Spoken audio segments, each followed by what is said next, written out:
Hello everybody, this is RodLab video tutorial number 16. In this video I'm going to talk about the changes and new features for version 5.0. And at the bottom here I've got a link to the RodLab homepage. As always, I'll put that in the comments of the video so you can follow it quickly. And when you do, you'll get here to the RodLab homepage. If you scroll all the way to the bottom, you'll find a link to the download for the latest release files. I haven't uploaded those yet, but they will be here by the time I upload this video. And if you scroll up a little bit, you'll find the release notes for version 5.0 and the major bullet point changes. First one would be added support for metric units. Second, added support for bamboo ferrules. Added some new bendform plots in the bendform analysis area, and also the ability to export some data from the bendform analysis screen. Added report generation from the startup screen, and some minor bug fixes. So in those bug fixes, I don't think are anything people would notice, so I'm not going to talk about those in detail. So let's go ahead and open up RodLab. You can see we have a new icon here for 5.0. And first things first, in the lower left, you'll see we've got the ability to switch between imperial and metric units. But before we do that, I'm going to come into here into the config file. So you've hopefully noticed that when you open and close RodLab, a number of things that you put in here for how you like to build rods is automatically saved, so they're there next time. That's because they're stored in a config file. And there's actually a couple separate config files, like rod materials and guides each have their own config file, so that way you can easily export information to other people if you've entered some material information yourself. But most of the stuff is actually stored in a single config file, and before we go any farther, I think it's a good idea to just go ahead and create a backup, which I've already done today. I'm just going to save it off again, and the reason for that is if you had a crash while the RodLab was open and saving a file, it could potentially corrupt it. It's never happened to me. Another possibility would be you put numbers in and you ended up with wrong numbers and not sure what's screwing it up, and this way you'd be able to go back to a known configuration. A third possibility that I haven't seen myself is there's about maybe a little over 1,000 places where you switch between metric and imperial units, and if you did that back and forth enough, there's a potential that you would get corruption. I think I found all the places that would happen, but just as a safety, it's not a bad idea to save your configs into the backup file. Another thing you could do if you had a corrupted file and you didn't have a backup file, you could just load default configs. That would take all of your configs and basically throw them away and load good numbers out of the numbers that are put there in place when you install RodLab. So just FYI, it's a good idea to do that, and you should probably take a second to do that. But let's go ahead and get back to the major changes here, and let's switch to millimeters. Now when I open taper translation, you'll see I've got some millimeters. Let's get a taper in there. And not everything is perfectly labeled, and even though you're in metric units, RodLab is still written in imperial units. So some things are still going to be not going to be translated, I should say, and I think it's obvious which ones are and which ones aren't. I think I've translated everything that's going to be most helpful for people using metric units. If something isn't clear, please let me know, and I can either make it clear or go ahead and translate it. So one thing that might be initially odd here, if you look at my ferrule locations and my mass, they're in millimeters and grams. The ferrule size is still in 64ths, as in 64ths of an inch. And the reason for that is the Dickerson 8013 was entered using imperial units with a 13/64ths ferrule. And as I've mentioned in the past, I'm very keen on making sure that when you open up a taper, you can retranslate that taper exactly as it started. I don't want you to, for some reason, have a taper keep creeping every time you make a change, either bigger or smaller. So when I calculate the new rod, you can see it's pretty much right on top of the old rod, which is exactly what my design criteria is. And the reason for that is I'm picking this 13/64ths of ferrule, but I'm working in metric. And so if I wanted to use a metric ferrule, I'd go ahead and select metric here and go ahead and recalculate. And when I do that, I get this 5mm ferrule picked as the best size. And if you click on here, you'll see, probably didn't notice, but the metric 5mm ferrule is a little bit lighter than that 13/64ths. So I've got a little bit smaller taper in the butt just because of that decreased mass in this ferrule here. So just be aware of that. I'm going to go ahead and go back to my 13/64ths, and I'm going to grab these numbers and save these off for a demonstration in just a second here. So let's go ahead and save those. And let's go ahead and get out of here. So I'm going to come back and switch back into inches, and when I do that, one thing you'll maybe think of, maybe not, I mentioned a lot of these numbers are saved. If you're working in millimeters and switch to inches, that would be a potential chance to get corruption when those file numbers are saved and they were put in millimeters and now you're saving them as inches. So if you have windows open that would have to be closed, RodLab will warn you and tell you that. So if I click yes here, RodLab will automatically close those windows to avoid corruption. So I'm going to go ahead and enter a new taper. And so I'm back to working in inches here. So I'm going to enter in a Dickerson 8013 from metric. So this is an example, maybe if a friend sent me a taper that was actually in metric, in millimeters here, but I'm working in inches. So I would like to import this taper myself. So what I'm going to do is I'm going to come down here into my read box, and instead of selecting imperial, I'm going to select metric. I've got station and dimension. I'm going to go ahead and paste my numbers here in millimeters. And when I do that, you'll see I now have my Dickerson 8013 taper translated back into inches from the metric here. And you may notice it's a tiny little bit different. We're off by a few 10,000ths or 100,000ths of an inch. And that's just due to the numerical methods we're using to translate tapers. When I created that taper from inches and translated it into metric, there's a little bit of a difference, not so much because of the translation factors, but because of the numerical methods that we're using to translate. Just be aware of it. It shouldn't make any difference, and we'll double check that in a second here. So I'm going to pick 2 sections. Need a line weight. Let's go ahead and put in 5. And I have Super Z as a default. I really want to step down. And there we go. I think that's everything. So put a note. And let's go ahead and save this taper off. I already created this before. Alright, so now let's go ahead and do a bending comparison with this one. So here's my Dickerson 8013 from metric that I just created a moment ago. And let's compare it to my standard 8013 that I've been using all along. And you can tell here, pretty much going to be the same taper, right? There's just a little bit of difference because of the numerical methods.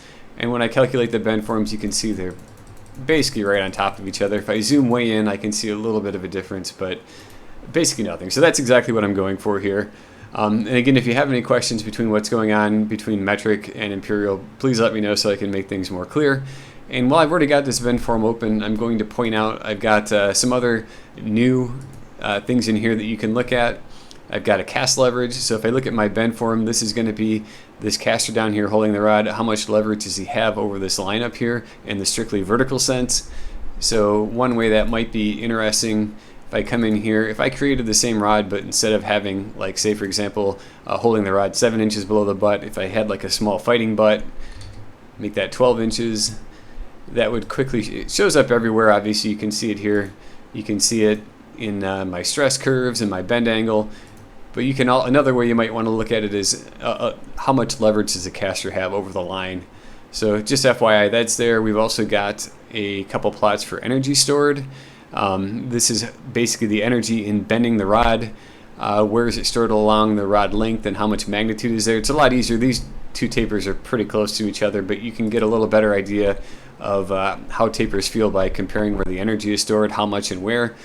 This one is energy divided by line mass. It's not exactly perfect because energy is a function of total mass, so it's a function of how much we're storing energy in the rod to cast the rod as well. So if you have a very light rod, it's going to have less energy storage because we don't have as much energy being stored from the mass of the rod itself. And while I have that open, I'm going to go ahead and show you there's this new button here for export report. So if I go ahead and, actually before we do that, let's get out of here. Let's add some other tapers that are a little different. So let's grab just some basically random tapers. Go ahead, put those in. I'll take that analysis one out and now calculate. Got a little different bend forms. I'm going to take the number of curves down just to be a little more. There we go. So what I'm going to do now is, say for example, I wanted to put maybe the EI bend curve in a report to compare the rod I'm making for a friend or for a customer. I want to show him what this looks like, or I want to show him what a bend form looks like compared to another rod. If I go ahead and click this export report button, it'll give me the ability to save this off. So I'm creating an HTML file, and it's going right now into the G-code area. You can put it wherever you want, but this is where your reports go when you create reports. And when I do that, you'll see it'll bring up all the numbers. I've got the EI bend curve. I've got the numbers for all the bend forms in here. And I've also put the number for the max stress curve, which was this one right here. So just something you can output for your customer if you don't want to hand out all of your taper numbers, but you want to give some idea how the rod performs. This might be something useful. Or obviously if you want to do some analysis for yourself in Excel and The only thing I'd like to ask is if you find something that's useful to help you understanding rods, maybe feed it back to the community so it's something we can add in here and everyone can get the advantage from it. So hopefully we can come up with some new numbers here. And let's come back here. There's some few other things that I mentioned. So I mentioned also that the new version of RodLab has support for bamboo ferrules. This was a request from somebody who's actually using, I know there's a bunch of different methods we can use to design bamboo ferrules. This Davide Fiorani has a method here described in the IBRA journal here. So this is kind of the method for creating bamboo ferrules that I use, but when I was adding it into RodLab, but there's a bunch of different methods, so I've actually got some configs in here. You should be able to configure how your bamboo ferrules are created. So real quick, we've got these B numbers and M numbers. So basically the total length of the ferrule is going to be y equals mx plus b, where y is the rod circumference at the ferrule point. We have a tapered ferrule, so the female is going to be tapered down and the male is going to be tapered down. This is just the taper slope here. The wall of the ferrule, where it's the female over the male, is just given here in inches, and the ferrule engagement fraction. You may have noticed that a lot of these ferrules have little cartoons or little drawings that go with them. So once I've got my total length, some fraction of that is going to be the overlap, which is A2, and some fraction of that is going to be the overlap on the tip section here, which is A1, and this just allows you to configure that. So hopefully this will give you enough flexibility to design the ferrules or have RodLab come up with the ferrules as you'd like to have them come up with. There's something not available here, let me know. We can probably add some more flexibility. Let's open up the taper translation to show you real quick how this works. Let's grab my Dickerson 8013 and go ahead with a new rod. So here's my old rod. And now I'm going to go ahead and switch. Here's my step down, and I mentioned these numbers, so if you wanted to change these numbers manually, you could do it here. Let's go ahead and pull up my bamboo ferrule, go ahead and recalculate, and as you see, the only two numbers out of all these A and B numbers that really mean anything are A1 and A2, where A2 is my overlap, male over female overlap, and A1 is the female overlap onto the tip section where it's mounted. So I could change these numbers if I wanted. If I didn't like the numbers RodLab automatically pulled out for me, I could go ahead and just make a auto ferrule location only, and then come in here, and that would make sure the sections were equally sized based on how I'm changing these numbers. So let's add a little more overlength here and a little longer overlap male to female. And now when I calculate a new rod, you'll see that ferrule grows a little bit, the mass increases a little bit as well. But hopefully this will give you some flexibility to design ferrules as you'd like to have them. So if I put the taper adjust here, you can see this is kind of zoomed in pretty hard, but you can see that the slope that I've got here on the butt section that the female overlaps is covered here. You can actually make the changes yourself if you'd like to do that. So I can come in here and change these numbers myself. And then reapply the adjustments to make these slopes a little different if you like, or I could just obviously change the numbers as they appear in the configs. So hopefully this is going to be helpful. Let's come back, and one other thing I wanted to bring up while we're here. So the final thing I think we haven't really talked about too much is the report generation from the startup screen. So in the past, in order to get a report out, you had to go through all the taper translation type stuff. If you've already got a taper you've translated, or you just want to pull up reports for a particular taper that you know you have saved, let's come in here and just do a quick report check. Let's go ahead and auto open them.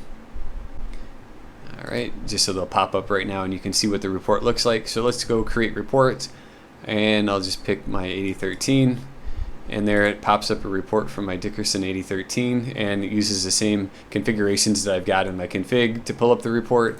I would be able to do it, and you see this one is actually in inches.